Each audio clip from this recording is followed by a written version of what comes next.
Welcome back to the Nutrition Made Simple podcast. At Healthy Steps Nutrition, we believe something as fundamental as nutrition shouldn't be complicated, which is why we focus on a simple, habit-based approach when working with clients. I'm your host, Nicole Coyne, registered dietitian and founder of Healthy Steps Nutrition, CrossFit HSN, and HSN Mentoring. I'm also the author of The Healthy Kids Cookbook, 100% kid-approved recipes the entire family will love. You can find it on Amazon. In this podcast, we will be teaching you how to take one step at a time to becoming the healthiest version of yourself. Today's guest on the podcast is Grahman O'Regan. He is a nutrition client at Phoenix Strength and Conditioning. He has been working with Colin, one of their main nutrition coaches, for over 6 months.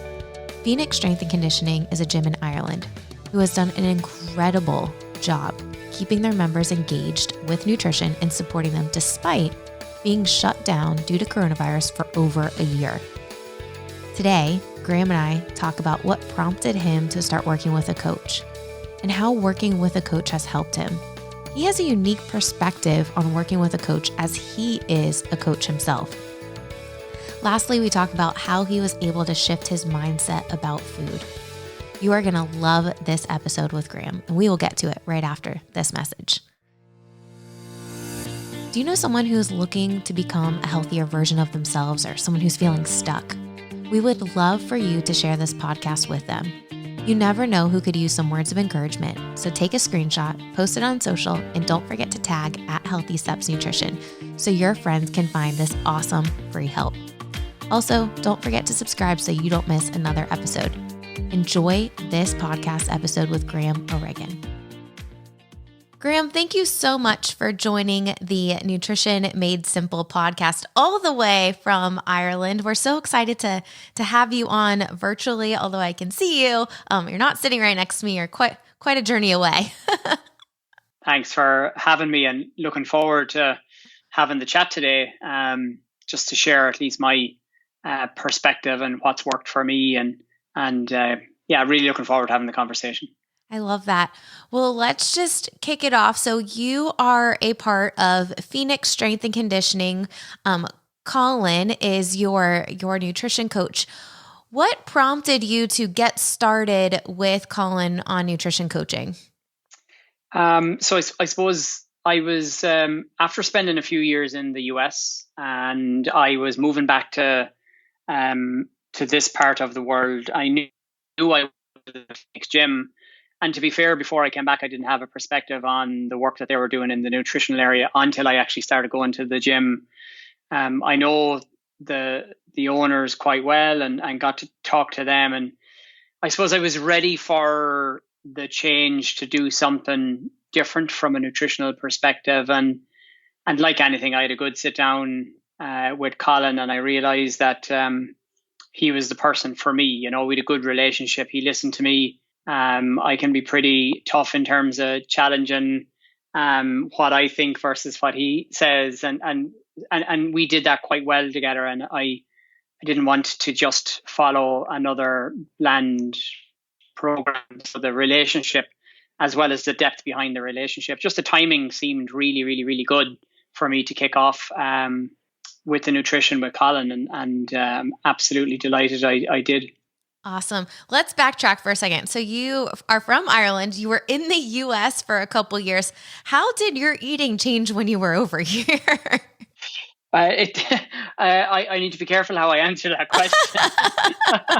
I suppose I've been going over and back with work to the US, but my wife and I lived in Bloomington in Indiana, home of IU. And I did a lot of training over there. And I suppose I've always tried to outtrain my diet, my good diet and my bad diet. And my wife and I were pretty good, but I would say when COVID kicked in, and maybe even from the Christmas holidays, we came back to Ireland, we went back out to the US. I just got a bit lazy and a bit sloppy, to be honest. And particularly in the part of the world that I was in the US, it just took a little bit of extra work to find the healthy ingredients. You know, 'cause you're passing by all of these, you know, quick and easy, but not good for you and slightly cheap. So just that's the So it was probably good, but I'd say just the timing of coming home for Christmas and going back over, and then COVID hitting. I definitely got a little bit sloppy and a little bit lazy, and it's just something I need to keep an eye on. It's not going to happen accidentally if I don't really, really, really focus on my diet. I think that's for all of us, right? I mean, in the US, I have to agree with you that the unhealthy, cheap options are more widely available than the healthy options for people. And so many people are confused because, what's marketed as healthy sometimes is not always the best option, or it's loaded with sugar. So it's easy to get tricked for sure. So you come back, you sit down with Colin, and you say, you know what, you're going to be my guy. We have that relationship. And I think the foundation of an awesome coaching relationship is being able to connect with your coach, right? You have to have that open relationship. 100%. Like I'm a professional coach in my day job. So I work with a lot of teams and a lot of individuals. And the first thing I propose to people is, let's just get together and have a chat and see how we get on or don't get on. And if it works, great. And if it doesn't work, that's also great. I'd rather send somebody to work with somebody that they have a good relationship with. And I think Colin got to know me relatively quickly, even in that initial conversation. And I'm pretty straightforward. I say it as I see it, and Colin is very, very similar. And I just kind of said, this guy is going to be good for me, because he's going to listen to me, but he's also going to give it back to me when I need to get it given back to me. So that was I could kind of pick that up relatively quickly, and true to form for both of us. That worked really, really well. Absolutely. And you know what? The amazing thing about this team over at Phoenix Strength and Conditioning, they are a riot.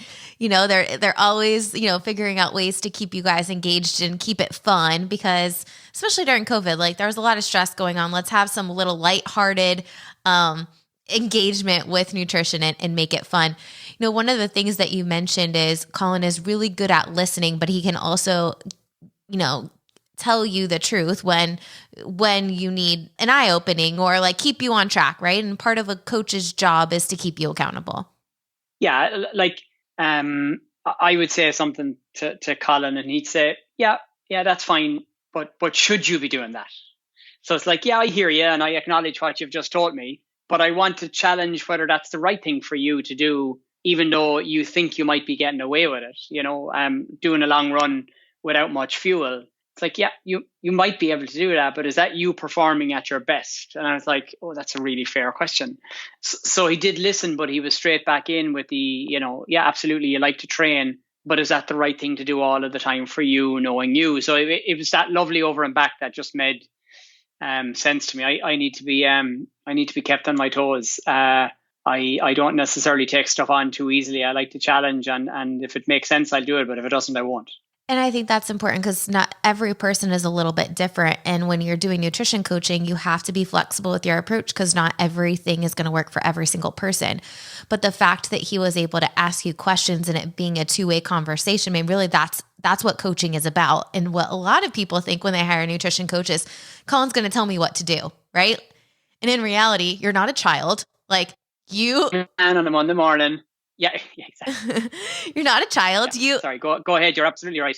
You need to be involved in the conversation and help make those decisions.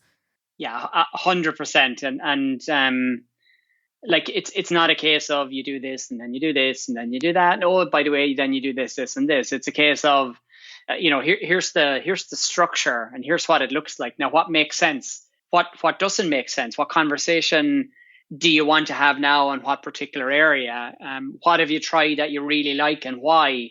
Because there may be more of that, but I won't know if you don't tell me. And what do you absolutely not like? And let's talk about that, and let's see if there's an alternative, or let's see if there's a different way of me explaining it to you so it might make more sense. As opposed to do this and I'll see you in a month, and just do it. And, I'll talk to you in a month and see how it goes. Yeah, that's not the way the best coaching relationship works, right? As a coach and as a client, what works well and what doesn't. And it's really building that relationship, having that open door of communication so that if you're struggling in any part, Colin's there to help and support you, right? Yeah, 100%. And even, Colin would pick up on, what do you think of such and such? And I'm like, I'm not so sure. And he's like, okay, I have this other thing, and this might make more sense to you now as I get to know you a little bit more. I wouldn't normally introduce this, but this might work for you. And I'm like, that's exactly what I want. Yeah, that makes far more sense. Now I'm even more committed because you're giving me something to use that you have a good sense of, that I will actually use and follow through on. And that's the bit of making it work for you, so that it's you're doing it in a way that suits who you are and your personality and your lifestyle and your environment, rather than trying it because Colin said it was a good thing to try. Absolutely. Just because something worked for Colin or Zoe does not mean it's going to work for you and your lifestyle, especially traveling back and forth. There's a lot of pieces of the puzzle with traveling, and it's not just traveling a quick flight. Like, you've got quite a bit of travel time to be able to, set yourself up for success. So no matter where you are, you can make educated decisions to help you reach your health and wellness long-term goals, right? Yeah, absolutely. And it's picking those small little things and seeing how you can use them in other situations and other scenarios. Planning. It's not just about planning the week. In a normal fashion, it's like, well, there's something different happening, particularly for me, say if I'm travel. So I need to take that difference into my weekly plan, because the previous nobody's going anywhere now, certainly not in Ireland. So the plan is pretty robust and pretty simple, but once the country opens up and the world opens up a bit, the environment's going to change. So the plan needs to change, and being able to pick and choose and add and tweak, I think, are going to be really important. And I still have lots to do and to learn, but I can already see how I can tweak and cut, copy and paste what I've learned into different areas, particularly with travel, as I'll be back, sure, between here and the end of the year, back on planes and heading across to the US again. I love that. Over the past 5 months, you've lost 30 pounds. And what we see a lot of times, people lose weight and then their goals tend to shift, right? Like, okay, I've lost the weight that I wanted. Now what's the next thing? Because as a coach, I'm sure you do this with your athletes. You always have to be striving for something, or you will take a few steps back, right? Yeah. There needs to be some sort of compelling thing, purpose at the end of it all. But that can't be the be and end all either. It needs to be some level of a stepping stone to unlock the next level of goal that you want to go after. Like there's a few of us talking about running a virtual marathon in 12 weeks time. And I know that was a million miles away from my practical head 5 months ago. It might have been in my theoretical head, but not in my practical head. So now it's a case of, let's put the plan together. We've already started. And it's like that wouldn't have been able to happen if the nutritional work hadn't been done and done, so effectively, I suppose. Still opportunity to get better, of course. But that's now a real plan, and we're going to do that in 12 weeks time, and we'll run virtually and socially distant and all that. But at least now we have a next plan. And after that, I'm already cooking up the next crazy thing that I can do after that, I love it. And the fact that you have a solid foundation with the nutrition makes running 12 miles or 26 miles a little bit easier, right?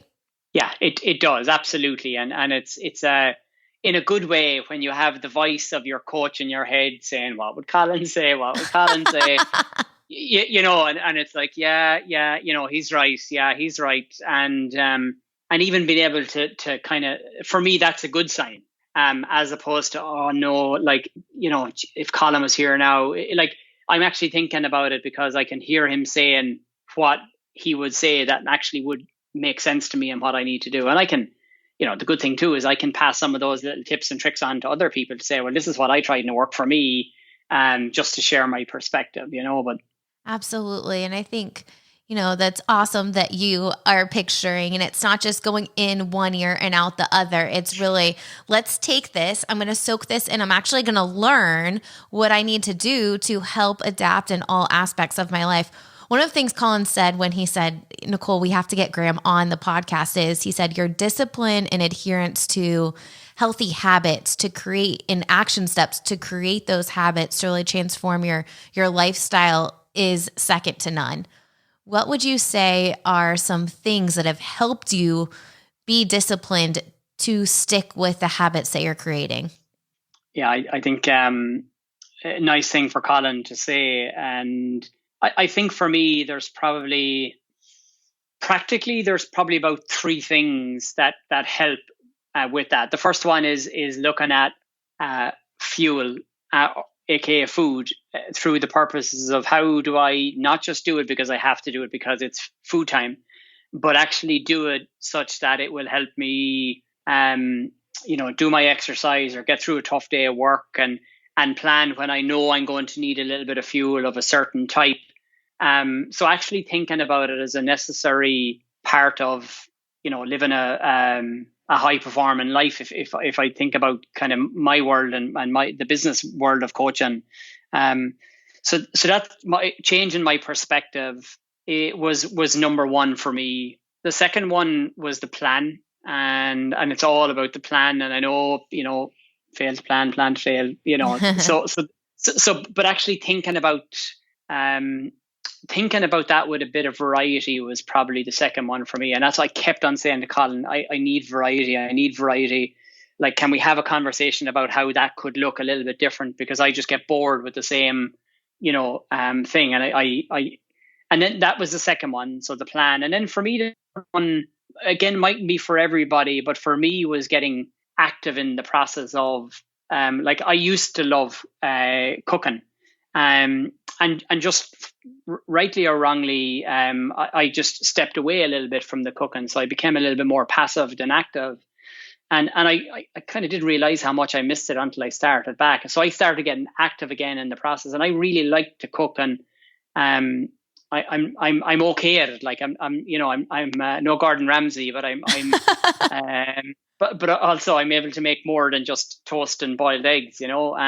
So I actually, it kind of invigorated my enjoy of prepping the food. And then the finish, the cooking was lovely, but actually putting it together in a kind of a unique, kind of funny way to make it interesting, so that when the plate is down on the table, that was the bit that I was seeing before I was eating it. And that's the bit that I enjoyed, that the cooking allowed me to get into the creating of the fancy plate, which was, again, just knowing me, that really was important to me. So there were probably, the three things that I would say in terms of just getting really, and it's funny, where I would have had at least what I felt a really good week, that all happened just like clockwork.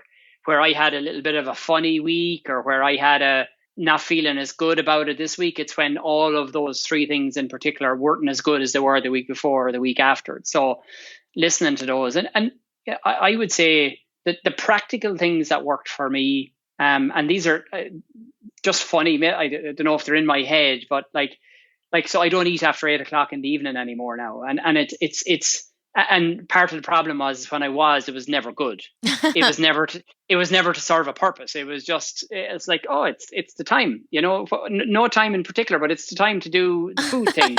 And so I just cut that out, and that just removed another opportunity for me to make bad choices. So that was probably the first one that made a big difference. And then, I love breakfast. It's probably one of the things I miss about the US, is actually being able to get when you can get a good restaurant or a good place with a nice breakfast.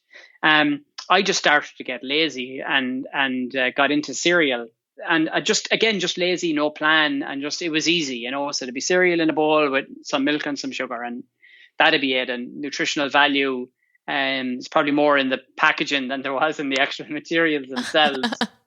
So even just focusing a huge amount on my breakfast, whether it's eggs or oats or some combination, they're the two practical things that I would say made a huge difference to me, just based on my lifestyle and the type of guy that I am and how I used to eat. There's obviously lots of stuff in the middle, but they were probably the two practical ones that I did every day. And I'd say over the 5 months, if I've eaten past 8 o'clock, it's probably 2 or 3 times, I would say, easily. And in terms of, I haven't even eaten cereal in 5 months, because we just cleared the house, and we've oats, or porridge as we call it here, and eggs, and then massive variety around the two of those. I love it. The first thing you said about those 3 things that really helped you change and create that discipline, the first thing you said was changing your perspective to using food as fuel and understanding how it affects your sleep and concentration at work and performance. Obviously, you're running, you're doing CrossFit, you're doing all of these things. And I think when people start connecting those dots, because most people don't, right? They just think like, okay, I want this delicious meal, but then, oh man, I don't feel good after, or I'm not sleeping well, but they don't connect. Oh, it's probably because of what I ate earlier in the day. And the fact that you could really connect those dots and change your perspective to food is fuel.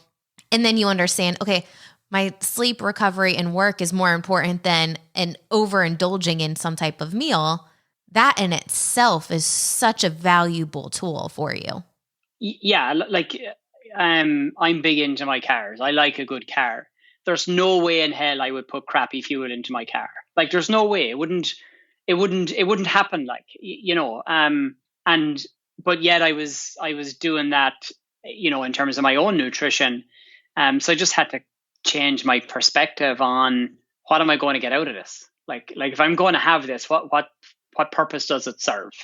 And you know, thinking about that, you know, what the better quality of what goes in will drive better quality in the results, and you know, concentration and all of those other things. That was probably the biggest thing for me, is just changing my perspective, because I've tried to outrun a bad diet for years. Like I would rather overtrain to a standstill, fall over, whatever, than actually address the diet or the fuel.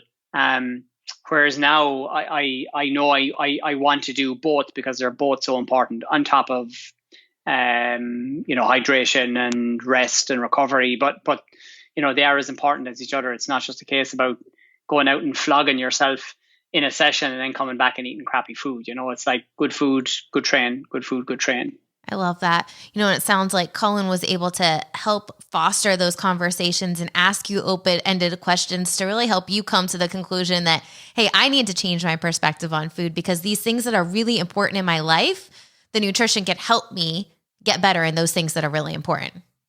Yeah, absolutely. And you know, it's like for years and down through the years, you train, and I genuinely like to train. Even you know, when I was years ago, when I was at my unhealthiest, I still like to train. You know, whereas now the perspective is I like to plan and prep the nutrition as much as I like to train, and that's a big deal for me now compared to what it was before. I love that. As we wrap up, any final tips or thoughts that you would give to our listeners listening on this podcast? Yeah, I think what's really, really, really important is whatever conversations you have with your nutrition coach, make sure that you ask loads of questions so that you can take what they're giving you, tweak it, and make it work for you. Because I think if you're doing something that suits you, or in my case suits Graham, that's going to make far more sense to me, and it's easier for me to do that versus, well, I'm only doing this because Colin said, or I'm only doing this one particular way because Colin said. I'm actually kind of saying, well, how could I do this and make it work for me? And they're the elements that have really stuck when Colin and I have had a conversation, and I've said, well, maybe I could try this and this and this, and it captures the essence of what Colin has been talking to me about. That's when that stuff really, really, really sticks. I love it. So yeah, that's the one bit of advice I'd give people is ask all the questions, take in all the information, but make sure it works for the individual, because we're all different. We all have different environments, different ways of working. So you need to personalize it so that you can actually effectively do it. I love that.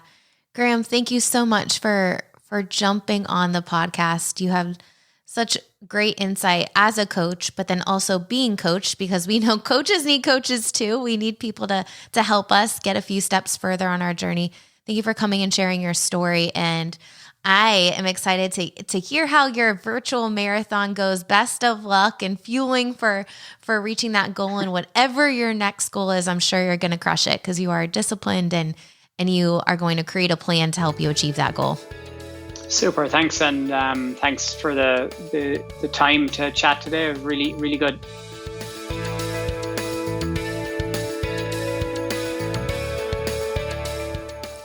I loved Graham's perspective on working with a coach. One of the most common questions we get asked from prospective clients is, what diet's best for me? Will you give me a meal plan? The truth is, there's not a one-size-fits-all model with diets. There's not one diet that's going to work for every single person. Instead, it's creating a plan and a healthy lifestyle that's going to work for you. I love how Graham talked about working with Colin to create his plan. Colin didn't tell him what to do. They worked together to figure out what was going to work in Graham's lifestyle. And that is the foundation of an awesome coached relationship. If you are struggling to create a healthy lifestyle, if you are struggling to find a diet that works for you or stay consistent to see the actual results and lasting results, we would love to help you. You can go and click the link in the show notes to hire a nutrition coach at our HQ location, or go to hireanutritioncoach.com to find a Healthy Steps nutrition coach near you. I hope you enjoyed this episode with Graham. Don't forget to subscribe so you don't miss another episode again.